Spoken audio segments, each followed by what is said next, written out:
Welcome to this episode of the AgriAlly podcast featuring Philippe Birker. Together we're covering essential aspects on regenerative agriculture.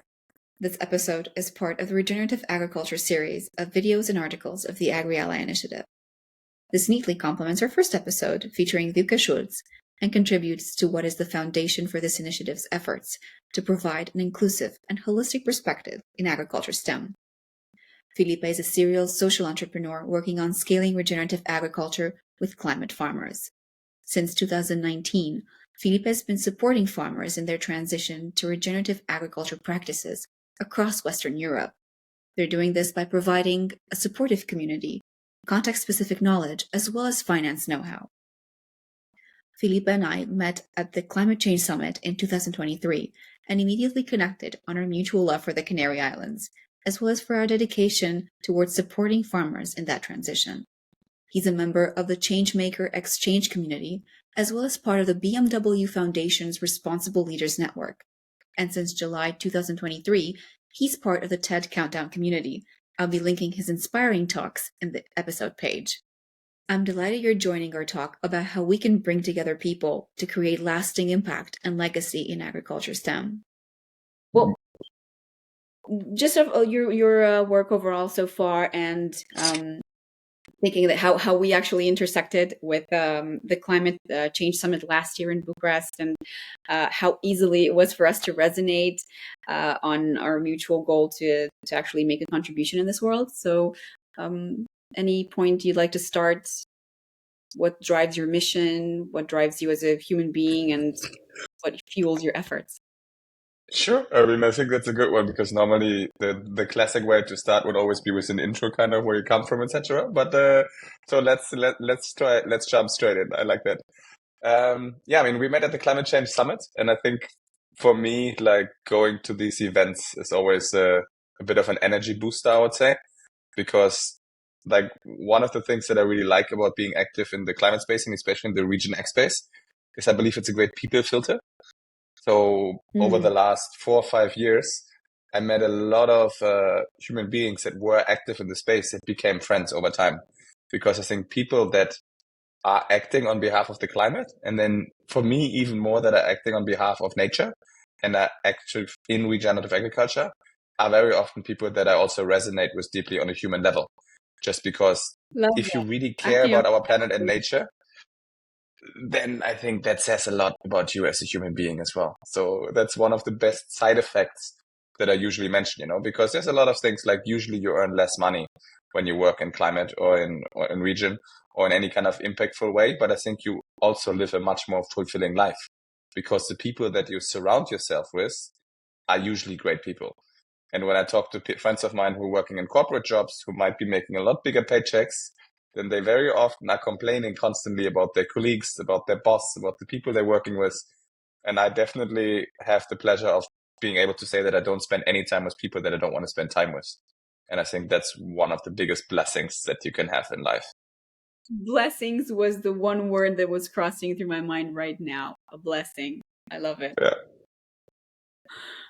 I think all the people who are working in agriculture, like as you said, like working for in the benefit of nature, on behalf of nature, and I love that. I'm gonna definitely propagate that forward. I think people like this have a specific set of characters, traits, and you can see these, you can identify these in the people, events like this, and it's easily filtered. Yeah, I really like that. It's you can start building your tribe. I'm in deep resonation with that. So thanks for sharing that. Tell me more about the work you're doing with climate farmers, because I've noticed you've been so active in the past few years on this, and all the network that you've built is one of the aspects that drew me toward having an episode today. I noticed how your perspective is shaped like to draw more people into these industries and to show that there's strength in numbers, and the more we allow ourselves to dedicate, as you said, toward nature, the more impact we can have. Yeah, I think I think the core drive of everything that I'm doing is basically supporting farmers and specifically farmers who are applying regenerative agriculture in their daily work. And I can personally not think of any group that I would rather be supporting. Like my own journey started when I became a steward over a few hectares of land here in Portugal. And I started reading about permaculture and back then regenerative agriculture, first on a very theoretical level. And then I tried to find out if there's farmers which are doing this already in Europe.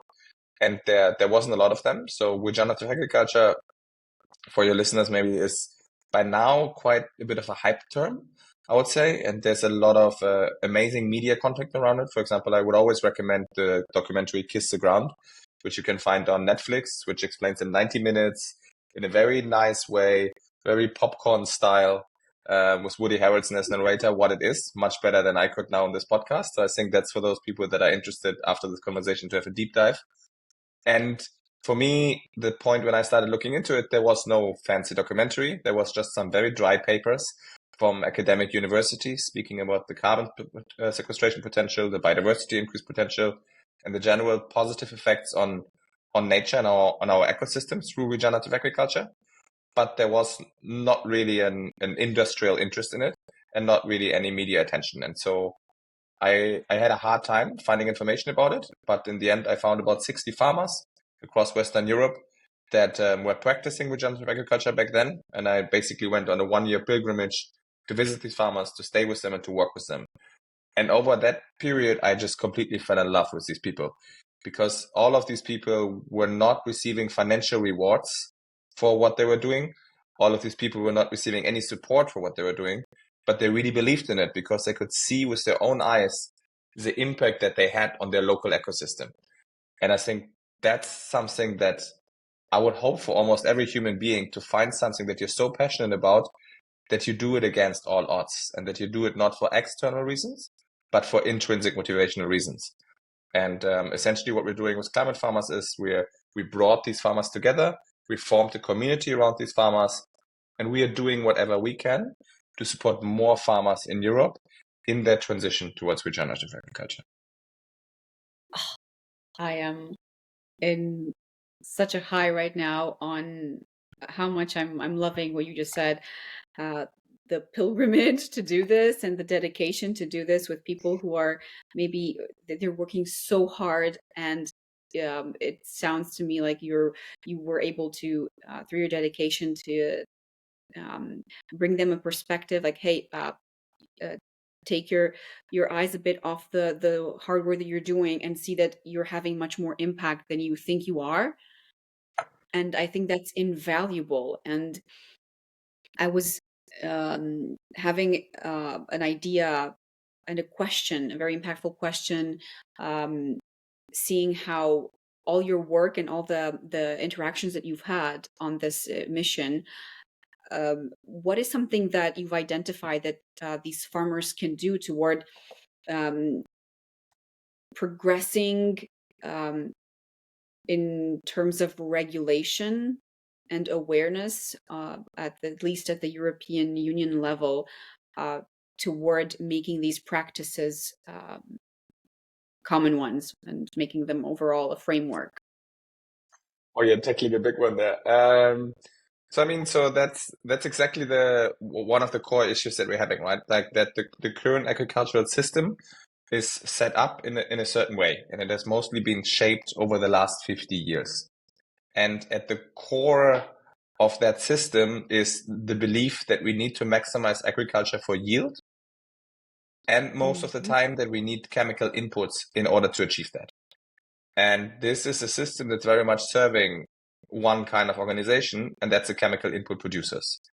So this is companies like Bayer, Syngenta, and Yara, which are making billions of euros in revenue every year by selling these chemical inputs to farmers in order to maximize the yield that they're having.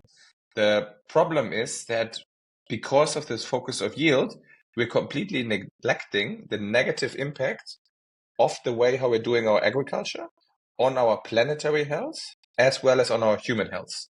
So on a planetary level, some of your listeners might know this already, but agriculture is responsible for 24% of all greenhouse gas emissions. So agriculture is one of the main drivers of climate change, and it is the by far strongest driver of biodiversity collapse.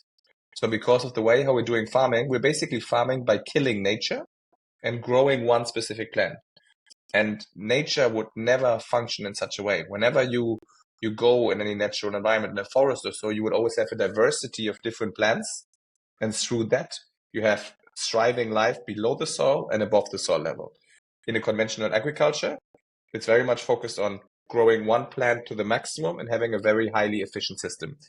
And this is unfortunately also supported by the policy in the European Union.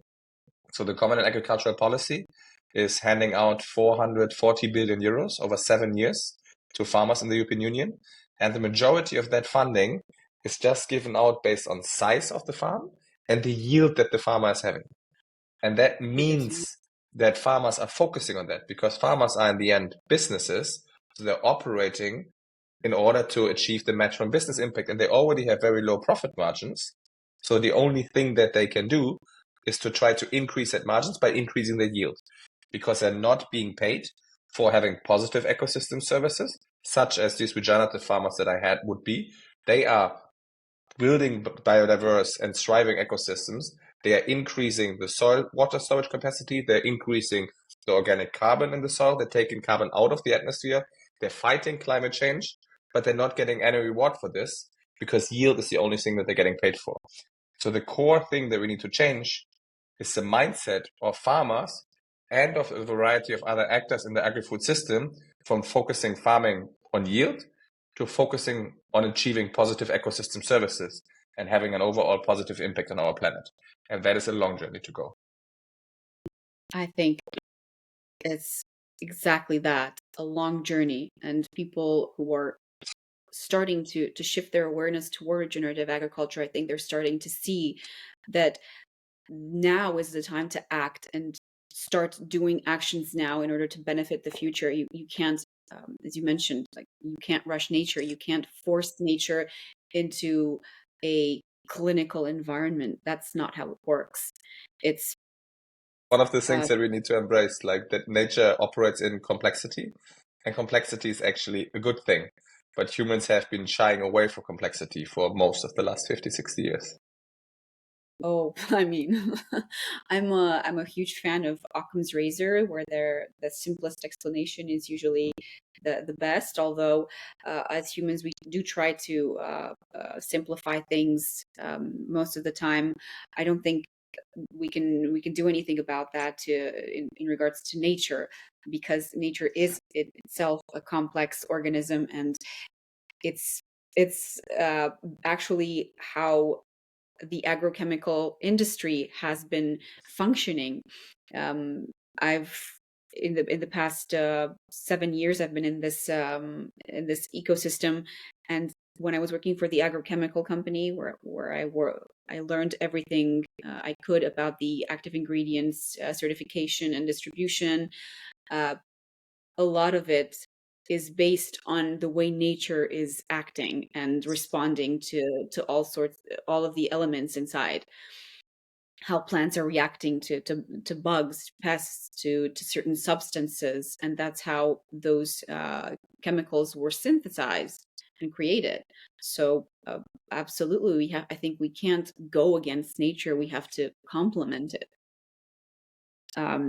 It's So what I heard you say earlier was that through the actions and practices that these farmers are starting to do, they can actually create a framework for these, so that they can be taken over uh, by as many farms as possible, and also by the regulators, because I think it's a system where all these elements have to work together.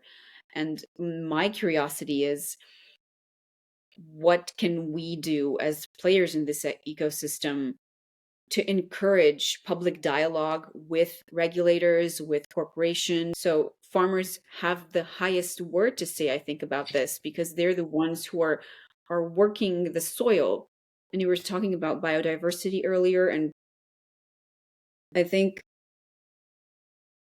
what I want to hear from you is, how can we create more awareness for people of all ages and demographics to be more aware of all these elements in nature that are surrounding us and are surrounding agriculture? I'm asking this because I think the more people see and in more depth, I think the more they'll be inclined to empathize with it. 100%. I mean, it's very interesting for example, when I go to events and when I speak with people, usually the main people criticizing region ag or not understanding region ag is almost always people who talk about it, but they have never been on a farm. Because I think as soon as you have been on a regenerative farm, you cannot deny anymore that this is working, because if you go on a regenerative farm, then you will almost always be amazed by the beauty of nature that you have there. Because when you go on a regenerative farm, you will see a thriving ecosystem. You will see a lot of insects. You will hear bird sounds. And you will hear a farm that is very similar to an experience of being in nature. Because essentially we are nature, right? And I think we should actually stop with the separation of here is farmland and here is nature. It should be, for me, one interconnected thing. And that is what regenerative farms also for me are. They are an interconnection and a fusion of what we consider nature and what we consider farming, because in the end, it's all one thing. And so I think one of the main things that I would usually recommend is for people to actually go out and go on a farm. And I think by now, because of Kiss the Ground, because of a lot of effects of climate change, etc., regenerative agriculture has become more of a hype, I would say, and more of a topic. So I think if you type in regenerative agriculture Romania, then you will certainly find a few regenerative farmers in Romania as well. So I think to any listener, I would just really invite everyone to kind of start analyzing more and reflecting more. Where does your food come from? Because I think this is one of those things that is absolutely amazing me, is how much we have detached ourselves from the origins of our foods, and especially from the way how food is grown. Because people think in terms of health, like, oh, eating vegetables is healthy. But that's actually not the case. Because if you eat vegetables which are pumped full of chemicals, then you're doing much more damage to your health than if you would be eating something that's very well grown, but actually maybe not even as healthy as a product in itself. So I started shifting for myself to focus mainly on where does my food come from and how is it grown, and to really start rebuilding that direct relationship with farmers. And I think it's something incredible to eat food when you know the farm where it came from. Makes it taste a lot better. Absolutely. Knowing what you're eating I think it has to do with so many aspects of the agri-food value chain. It's about traceability, and it's about empathy a lot, because for example, in the previous episode with the 19-year-old farmer, the discussion that I had with her and how she walked me through her ideas for initiatives where she wanted to involve the community into how the plants are grown and how the vegetables and fruit is grown. I think that's one of the most amazing things that could possibly happen. It's a slingshot event that people have been, I don't know, living so far apart from the farms where their food is grown. And now I think the effect is going to be exactly running toward the farm Hopefully. where it's all coming from. So um, wanted to make a parallel here with my recent trip. I went to Washington for an event, and it was an amazing synchronicity that I passed by the botanical garden, and that's where I noticed they had an exhibit on agriculture, and they had all sorts of varieties of corn and certain practices. They were showing uh, pictures of regenerative agriculture and sustainable agriculture practices. We, for example, you and I bonded over our mutual experience in the Canary Islands, and there were these the vineyards in one of the Canary Islands in Lanzarote, where they grow grapevine in those little craters in black Mm-hmm. sand, Mm-hmm. and Amazing seeing wine. that there, Yeah. right? And seeing that there, and seeing how uh, they were portraying all these practices, and there were even a few stations that had microscopes there, and they had little lenses, a little I don't know, petri dish or how they're called, to with different kinds of soil samples. um, and there was a girl there who was showing some interest toward the microscopes, and her dad was next to her. And when I saw the microscopes, I felt like a child myself, and I was so full of curiosity. And I said, "Come on, let's look together." And we were Oh, watching those lenses on. There was sand, there was all sorts of the hummus, and I started telling her about the few little aspects that I know, because I'm not an agronomist, but it was so amazing to see her curiosity in that particular moment. And as you said, bringing this experience to people, especially to children, and this is one of the reasons for which we're having this conversation, is that I want us to work together to bring these elements to people, to children, to all these generations who are now raising growing up to see this environment in which we're living now, where we are seeing the aftermath of all the chemicals that have been funneled into the soil and these practices, and people like you who are, like, working toward raising people's heads up from the ground and saying, hey, we can do this differently. yeah. No, 100%. And I think it's interesting what you're saying, because children is really where it all starts, right? Because I think this whole detachment from nature starts at the very beginning. Like, more and more of us are growing up in cities. More and more of us are not having any context with farms. And for example, if I could change something, if I would have an influence in the policy in Europe or in Germany, one of the things that I would definitely be doing would be to implement gardens in every single primary school of the continent, because if you would have children being able to harvest their own vegetables and their own fruits, and this could easily be done, and having like a 2-hour gardening class every week, you would be having, growing up, a whole different generation of kids, which then turn into humans, which would directly affect the entire relationship to nature that we would be having, right? And I think that's a very interesting one. And we have one of our team members, Max, he's currently working actually on a children book, with the main character being an earthworm. And I think this is another really important one, to really, yeah, to really start bringing out that message early, and start reconnecting our children to nature, because then we would actually make a big step towards fixing that broken relationship that many of us are having at the moment. Yeah, absolutely. And I can't wait to see how that book turns out. I'd Yeah, be delighted to share that when it comes out. I want us to bask in this success for people whose efforts are going to make a difference in people's lives, however they may look like. Because sometimes a lot of the efforts and the results you don't see now or in a few days, months, and so on. You just see them for years on, and maybe yeah, even generations. That's why exactly. I think agriculture has been sometimes less appealing, maybe because you don't have immediate return. But y while there are not immediate returns, there is immediate impact, Yeah, because you're absolutely um, aware of this, of how you just mentioned it earlier about the farmers having such an impact on the environment. So this is the mission, to create impact. yeah, It's for it's sure. absolutely glorious, because agriculture is such a social science. It's such a, I don't know, it's inclusive, because there are so many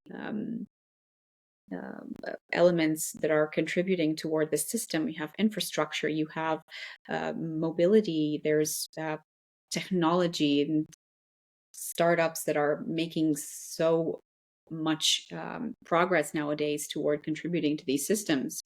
And One of the things I'm curious about is how are you collaborating with, or with which kind of organizations you're collaborating with toward supporting your efforts in this mission? I mean, that's quite a variety of actors. I mean, the interesting thing is, what do you think? And I think farmers are actually very often not embedded in the social context anymore, right? It's quite the opposite. Like farmers are very often almost lonely nowadays because so few people go to farms and because so few people are on the countrysides, right? Our countrysides are almost across Europe dying out. So very often farmers are not getting the recognition and the social contact that they would love to have.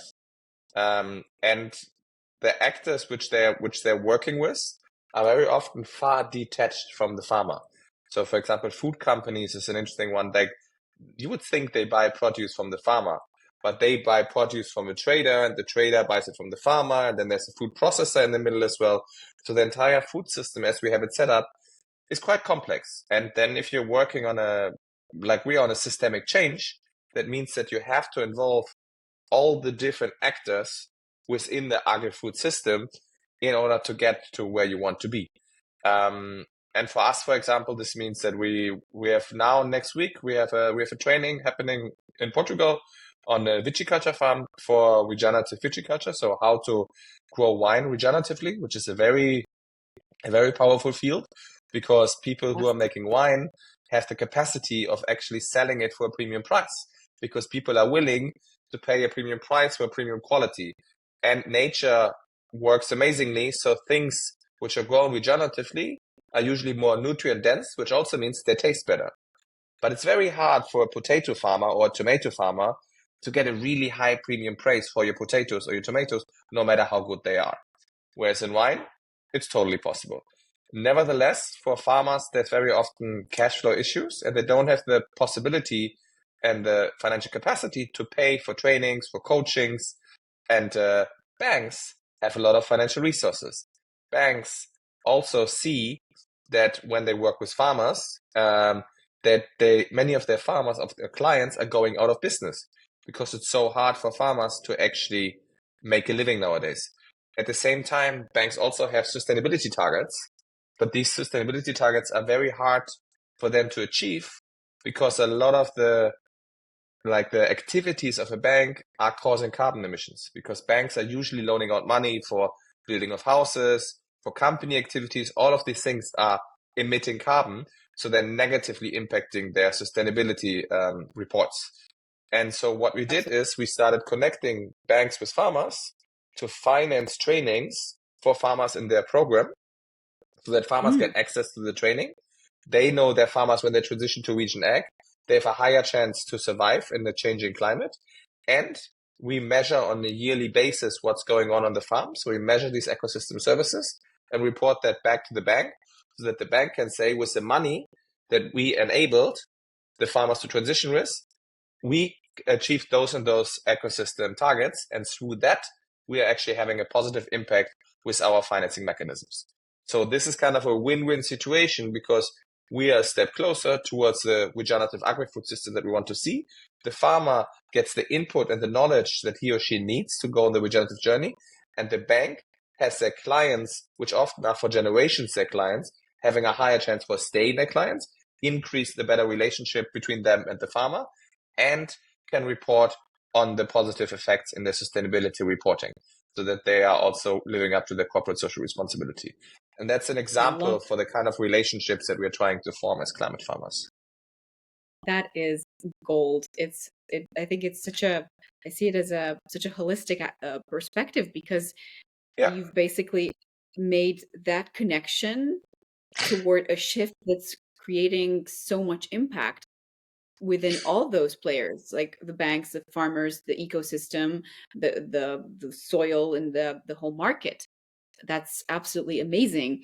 And I can empathize with that because just recently I've had an experience with where a bank was contributing toward our efforts, for example, to move us forward to the next level with the AgTech startup that we founded this year, focusing on reforestation and orchard management to offset carbon emissions by replanting trees and by managing orchards, and helping fruit trees grow higher, have higher yields, and manage the whole process much better. So a bank was able to support us, and I think that when you have support like this as a startup, as an organization, as a farmer, I think you can do so much more. There is such a high opportunity there for impact and for results that go much, much deeper and farther than, I don't know, any other kind of program. We're not necessarily drawing comparisons here on this, but I think it's when there are more organizations that are supporting farmers, it can actually give farmers the possibility to contribute to their communities and not just the food system. I mean, farmers create food for everybody, and when they are able to be supported, when they feel supported, um, not just to get higher yields, they can actually find the energy to grow their communities and support their local communities. Farmers in Romania, the ones I've recently met, they are making so much effort and such a high contribution to their own communities with the little resources that they have, and they're getting more and more traction on this, and I can see how those contributions help them toward giving back to the community, and that's one of the most amazing things that I can see now for Yeah, farmers. certainly. It's I love the idea of inclusion and how you've managed to get these players to collaborate like that. That is, I noticed the post on the training for viticulture earlier, and it's any kind of effort that is aimed toward supporting farmers like this, I will definitely propagate to the entire network and talk about this as often as possible, because this is something that is like, these are contribution, these are genuine ripples of impact that you create. And that's amazing. Yeah. It's contributing to a community that's going to have impact throughout generations. Yeah, I'm very And thankful that we have a lot of unusual partners that are working there together with us in order to make this happen. Yeah. unusual. Okay, so it means there are people with unique perspectives that are contributing toward this. No, I mean more like so very often when you look at the agri-food system, Yeah. the connections are a lot more widespread and complex than you would be thinking. So the very straightforward one you would think is you talk to food companies because they buy produce from farmers. But then you realize that there's actually a lot of steps in between, right? And I mean, if you're Yeah. starting to look at farms as more holistic ecosystems that are not just producing food, but are actually able to have a much bigger impact, then the connections that you start seeing become a lot more differentiated. So one example for this is also that I think, I don't know how it is in Romania, but for example, in Germany, we had 3 100-year floods in the last 5 years. So I'm curious how long they're going to keep on calling them 100-year floods, because I think they will be happening every year now, because our soils are so depleted because of our current agricultural practices that they don't soak up water anymore in times of rain, so that we have erosion when it rains, and that they then don't have this water when we have droughts. And both of these phenomena are happening more and more regularly now in Europe. Through regenerative agriculture, one of the positive effects is that you increase the soil water storage capacity, which means that your soil is acting like a sponge again, which soaks up water in times of rain and releases it in times of drought. And what that means is that we have insurance companies which might have nothing to do with farmers normally, but which, for example, last month we had 2 billion euros of damages in southern Germany and Bavaria due to flooding. 2 billion euros. In 2019, my own hometown in Western Germany got flooded in one of the biggest floods recently, and we had 33 billion euros of damages.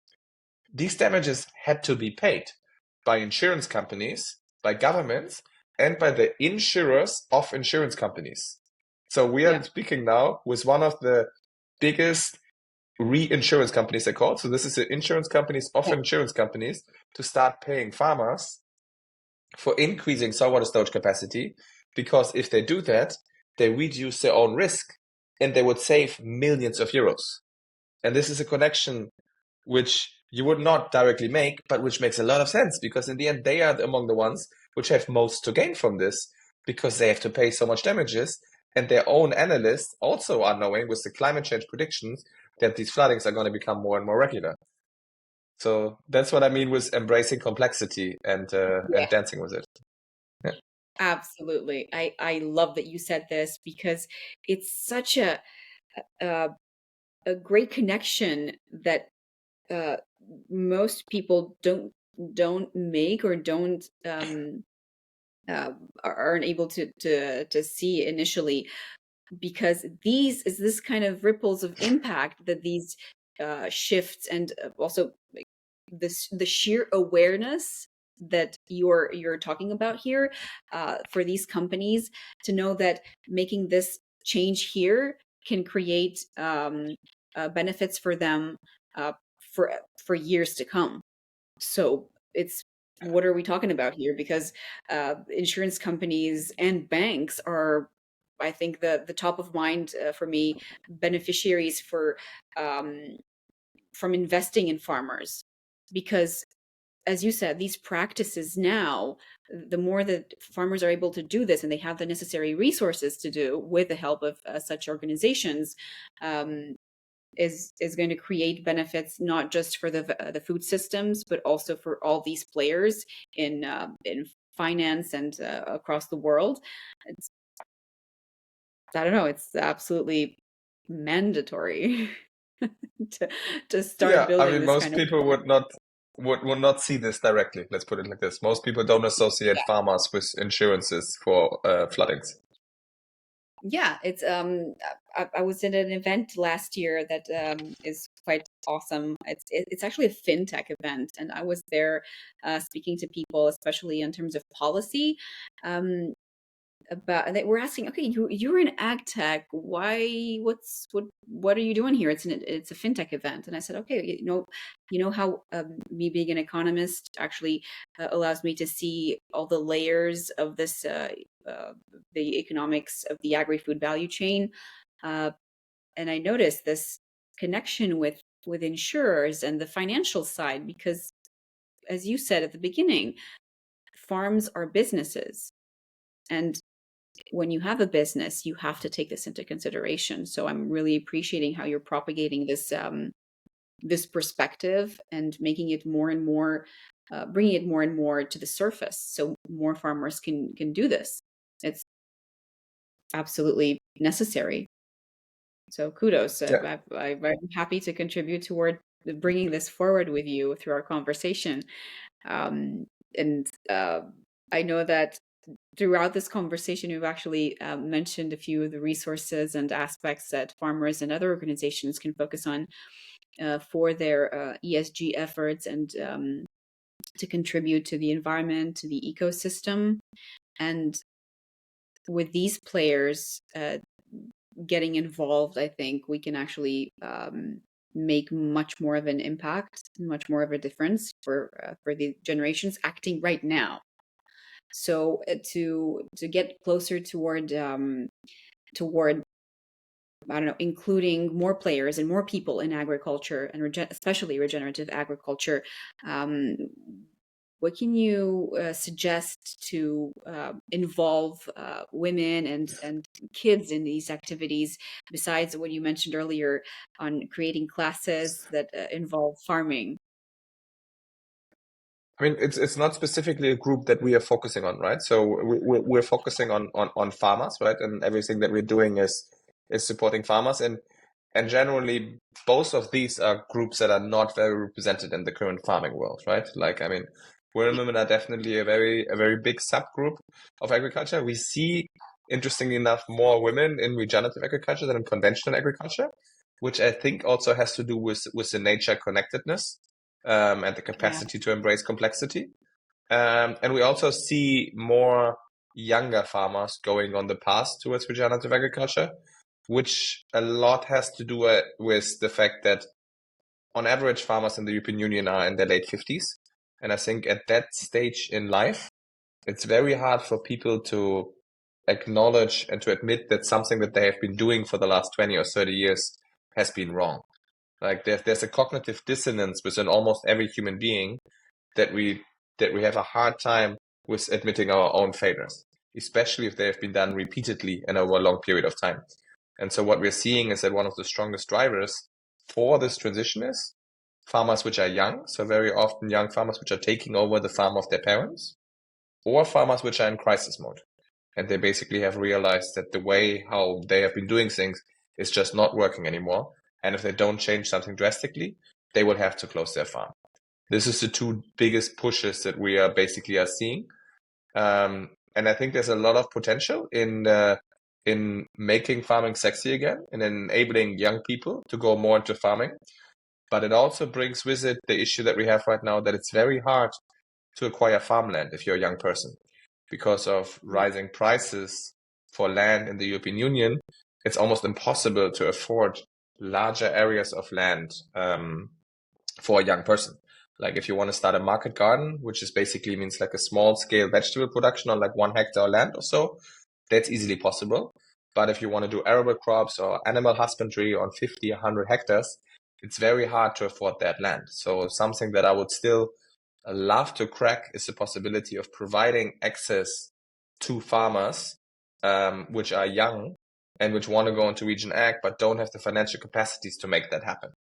And I think that's one of those ideas that is still toying a lot in my head around how we could make that happen. And I think there's one very interesting example in the Netherlands, which is called Lenteland, where basically private people are pooling money, then buy farmland and then provide that to farmers. With climate farmers, we're also exploring this with a few investors. But this would be like the main angles that I would be seeing for interacting with youth, for example, or so. I love that. Again, I think it centers around inclusion and including these organizations or niches of the ecosystem which weren't previously thought of. One aspect that I think you pointed out was how more people coming together toward helping this group of the economy of farmers. I think it has to do a lot with continuity and legacy, of course, for future generations. But and working in people operations in the past, I had uh, there's this concept of succession planning. And when you think about all the farmers that you've mentioned earlier, and how they're reaching this point where they say, okay, I'm not, besides economically, physically capable of doing this. I have to ensure that my farm, my business, and this land is taken care of and is going to continue on after they're gone. So it's one aspect that I noticed after you were saying that these farmers, especially the young ones, need to be supported.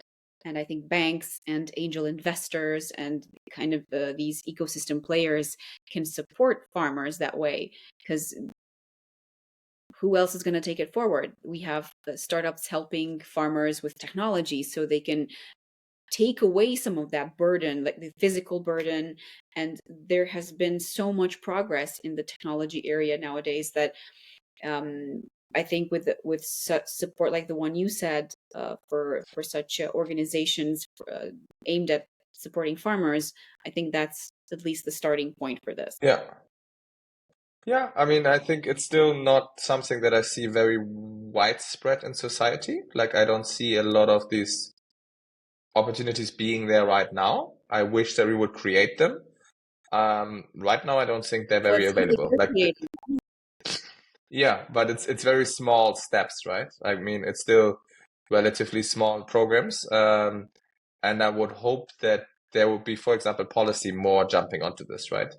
And this Absolutely. was one thing that I was very concerned now about as well with, for example, the elections, because there's a very direct relationship between right-wing populism and the agrochemical industry. And luckily, the elections were not as bad as I expected them to be. But nevertheless, without policy also stepping in there and, for example, supporting young farmers and accessing land, I don't think the private industry will solve this, because in the private industry, we always have to find the angle how it also financially makes sense for these companies to do that, right? I think that's the problem that we're still having, that we are living within a capitalist system, and a capitalist system is not focused on increasing well-being of all or increasing the well-being of our planet. A capitalist system is focused on financial growth and financial incentives. And I think that's still a shadow that's overlying the entire agricultural industry. It's wow, you said it like spot on. Absolutely. It's and I can see that through your actions and what you're doing with climate farmers, you're raising more awareness of the overall need to funnel more resources and attention and energy in this industry, because this is where everybody's going to come back to. So I hope so. the Yeah. community, absolutely. It's.